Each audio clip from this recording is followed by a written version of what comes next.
તો કામ કરતી હોય સાહેબ. હું તો એમ કહું છું દીકરીને જેટલા લાડ લડાય ને એટલા લડાવજો.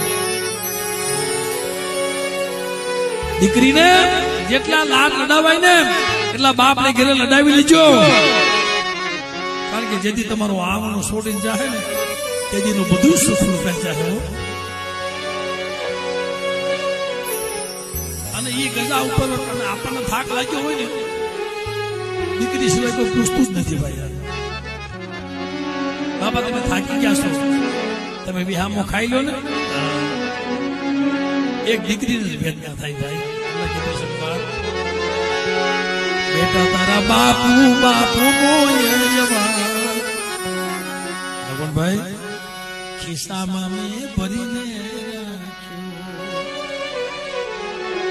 બેટા આવે છે તારી યાદ સારો માનો સાખી.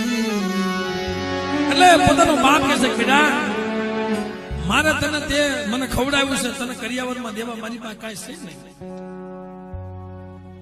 તે દી એને એવો વિચાર આવ્યો તમારા બાપાભાઈને કે મારી પાસે કાંઈ છે નહીં, મારી અમરાની મેરડી કરિયાવરમાં આપી દઉં.